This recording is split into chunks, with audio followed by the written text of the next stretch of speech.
nuclearization. Let's go live now to political analyst Malik Ayub Sumbal to get some more insight on this first meeting between the two leaders. Thanks for joining us on the programme. Good to have you on today. Obviously, expectations probably high for the summit. Kim Jong-un certainly said he's hoping for a successful and useful visit. What could that entail? What's the best we could hope for? I think the timing of this meeting is very important, and after the Trump-Kim meeting that's happened in Vietnam, so I think the drop scene of that meeting, because nothing comes out from that meeting except the pictures and some U.S.-Vietnam's jet deals. That was the meeting that's going to be something like coming out from the Trump-Kim, but that came out something like the U.S. trade deals with Vietnam. So I think that this meeting is actually the Kim move towards the Moscow, Vladivostok right now is actually something that he really wants some sort of the major cooperation between Russia and DPRK in terms of the economic ties, and at least to uplift its economy under the U.S. sanctions, because the United States sanctions, that's not to be they are not going to be lifted, the sanctions under crunch circumstances and the negotiation between the U.S. and DPRK. I want to come back in a bit to those economic ties, but firstly, just on the issue of denuclearization, obviously the summits between Kim Jong-un and Trump were successful in perhaps toning down the rhetoric, the quite heated exchanges that were going on. In terms of getting a peace deal through, the sanctions, the nuclear question, that wasn't solved. That was sort of one step forward, two steps back. Do you think there's a chance that Russia here could achieve more than that summit in Singapore achieved? Could Russia become a playmaker on peace efforts on the Korean Peninsula? I think that the confidence level between the Moscow and the Pyongyang is more as compared to other countries. So I think that the Moscow has more leverage, and the ties after 1990s have more developed. I think so. I think that the Moscow can do something more as compared to the Washington. So I think that Moscow has more leverage on DPRK, and there are more chances that they can get on some sort of the consensus and to make some sort of the peaceful deal.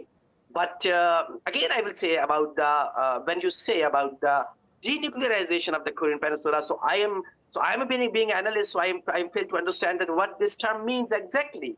We'll have to decide that what is the denuclearization of the Korean Peninsula. It means that it has to be defined that what will be the term and conditions, and how could be it the term denuclearization, which would have to use in terms of the DPRK. Where does the solution lie to making progress on the peninsula? Because this seems to be a bit of a deadlock, doesn't it? The North Korean leadership has viewed having nuclear weapons as vital for the country's survival. They want sanctions to be lifted fully. That's something Mike Pompeo and Donald Trump have said that's a big no-no, it's ruling out. Things are stuck right now. What could be the breakthrough that the world is looking for? So actually, by keeping sanctions and sanction on the DPRK, it's not the solution actually. So how you can? These are people who are living at least there. They are human beings, and the world. If the world is going to keep sanctions on them, so how would be the livelihood? So if you remember about the Trump press conference which he made in Vietnam, and the South Korean journalists, they were keep asking the questions about the more sanctions, and Donald Trump said that no, he's not going to be say some sort of the more sanctions on the DPRK. So at least that the United States should have to be so show their stance towards some sort of the relaxing sanctions, which the U.S. did not did, and that's why the Kim Jong-un moves towards the Moscow for some sort of the uplifting of its economy, because the current situation there about the livelihood of the people, about the financial situation, that's really miserable. So at least we should have to be uplift. And of course, the nuclear weapons or the nuclear arsenals, of course, that the many experts believes that that the DPRK and regime think that this is some sort of their survival.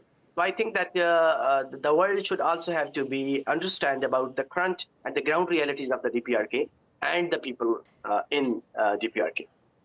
I want to come back to something you mentioned earlier, which was strengthening of ties between Russia and North Korea. Given the economic situation in North Korea, from internal pressures, from external sanctions as well, it's not in a good place. Actually, trade with Russia has fallen by around over 50% over the last year, as far as I'm aware.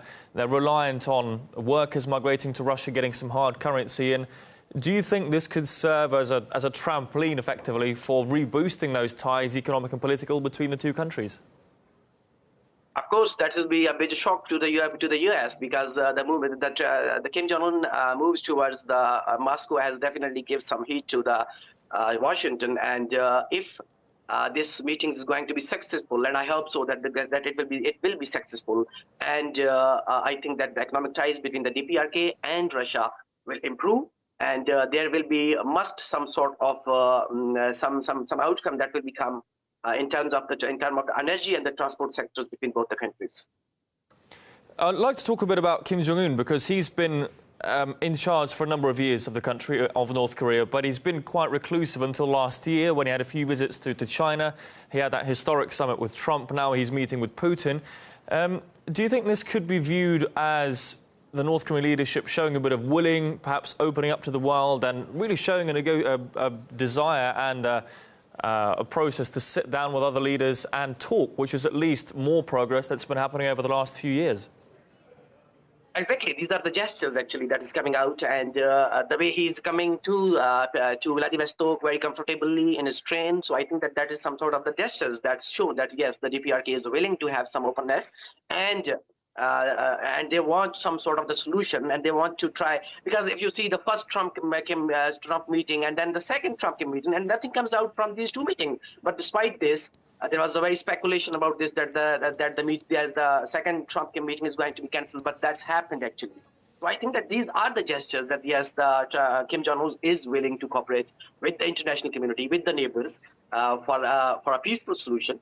These are the gestures, but again, the U.S. history, I'm going again on toward the U.S. history, that what is the U.S. history with the countries who have, like the Iran or other countries which have the nuclear programs. So what the U.S. did them. So also for Kim Jong-un, this is some sort of the very question that what is his future? What is the future of the DPRK if they will trust the United States? So U.S.